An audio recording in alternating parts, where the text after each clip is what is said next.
Good morning, ഏവർക്കും study Nifty മലയാളത്തിന്റെ daily market ന്യൂസിലേക്ക് സ്വാഗതം. ഇന്ന് മെയ് 8 വെള്ളിയാഴ്ചയാണ്. ആദ്യം തന്നെ എടുത്തു പറയാനുള്ളത് ക്രൂഡ് ഓയിൽ പ്രൈസുകളാണ്.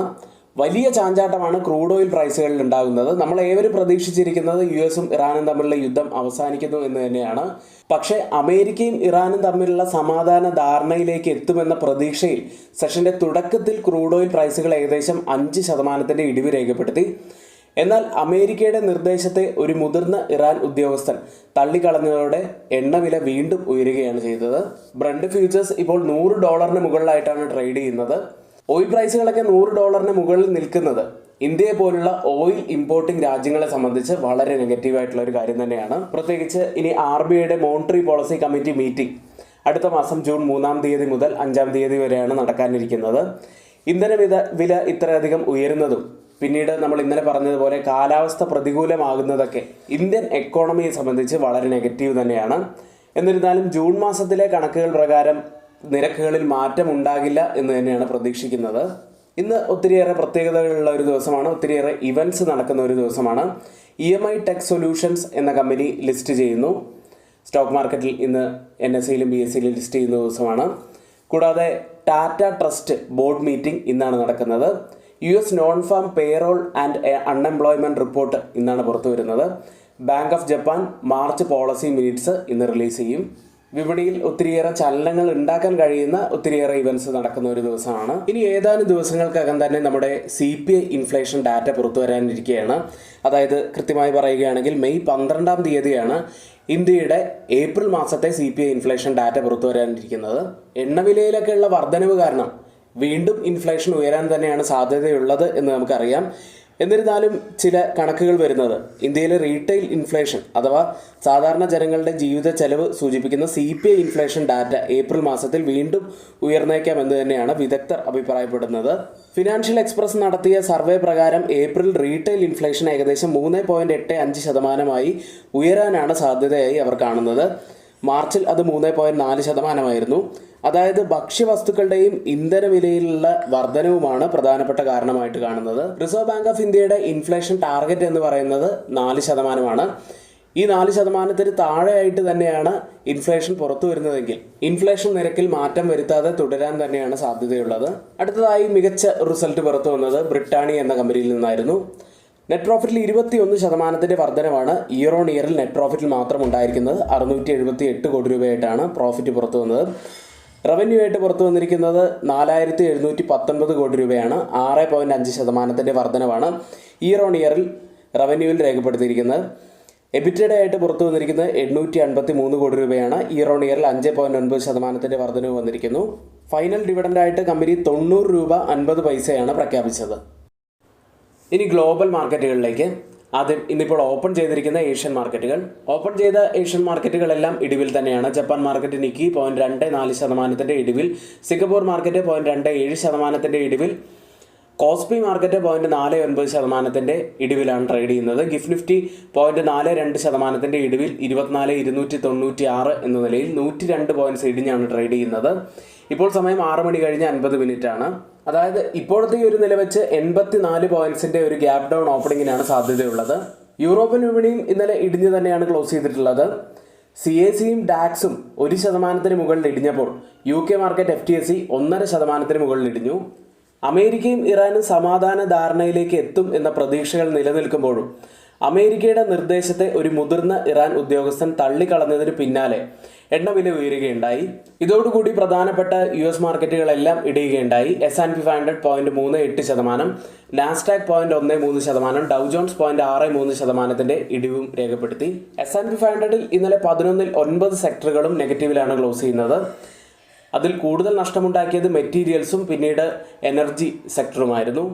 ഇനി US-ൽ നിന്നും പുറത്തു വരാനിരിക്കുന്ന US non farm payroll report ഇന്ന് പുറത്തു വരികയാണ്. പ്രധാനപ്പെട്ട റിപ്പോർട്ട് തന്നെയാണ്.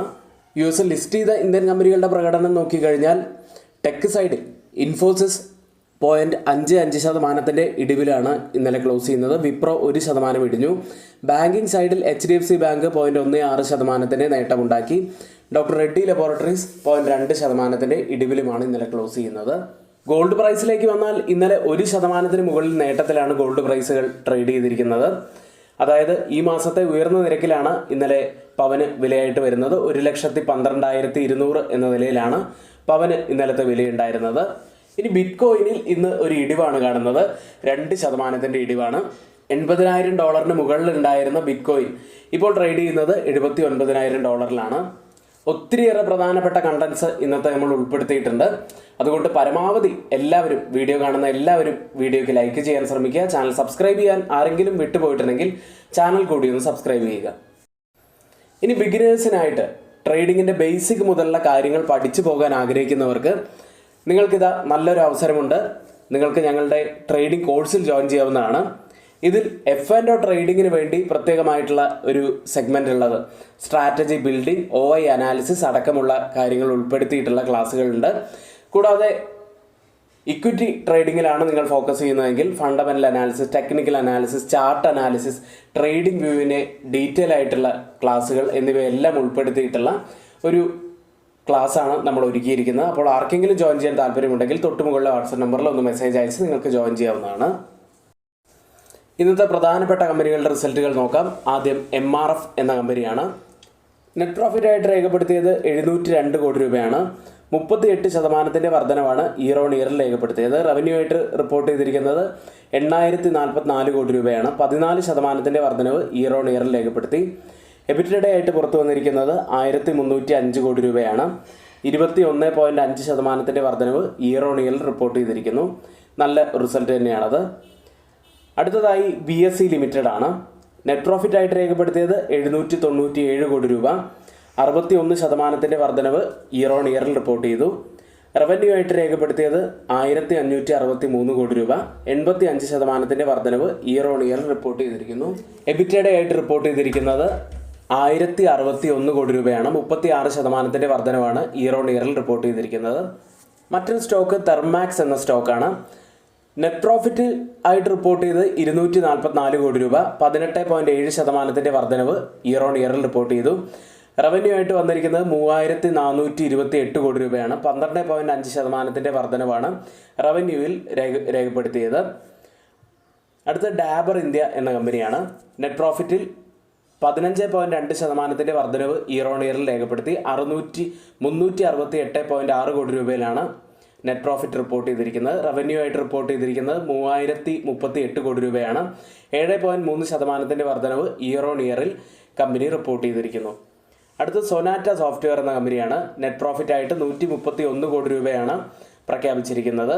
25.1% വർധനവ് ഇയർ ഓൺ ഇയറിൽ റിപ്പോർട്ട് ചെയ്തപ്പോൾ റവന്യൂ ആയിട്ട് രേഖപ്പെടുത്തിയത് 3,613 രൂപയാണ്. 13 കോടി രൂപയാണ്. 3.9% വർധനവ് ഇയർ ഓൺ ഇയറിൽ രേഖപ്പെടുത്തി. ഇന്ന് റിസൾട്ട് വരുന്ന പ്രധാനപ്പെട്ട കമ്പനികൾ SBI, Titan, Tata consumer products, Swiggy, Hyundai motor India, bank of Baroda, ABB India, multi commodity exchange of India, JSW infra, Kalyan jewellers, Oberoi realty, credit access Grameen, Balakrishna industries, Niva Bupa health insurance company, Ujjivan small finance bank എന്നിവയാണ്. അടുത്തതായി FIDA ഡാറ്റയിലേക്കാണ്. ഇന്നലെ FIS 341 കോടി രൂപയ്ക്കാണ് cash മാർക്കറ്റിൽ cell ചെയ്ത്. DIS ആവട്ടെ 441 കോടി രൂപയ്ക്ക് ഇന്നലെ ബൈ ചെയ്തു.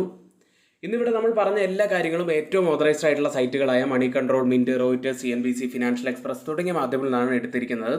മറ്റുള്ളവയെല്ലാം നമ്മുടെ വ്യൂസ് മാത്രമാണ്, ഒരിക്കലും ആ റെക്കമെൻഡേഷൻ അല്ല. നിങ്ങളുടെ എഡ്യൂക്കേഷണൽ പർപ്പസിന് വേണ്ടി മാത്രമാണ് ഷെയർ ചെയ്യുന്നത്. എങ്കിൽ ഇന്നത്തെ വീഡിയോ ഇവിടെ പൂർത്തിയാവുന്നു. ഏവർക്കും നന്ദി.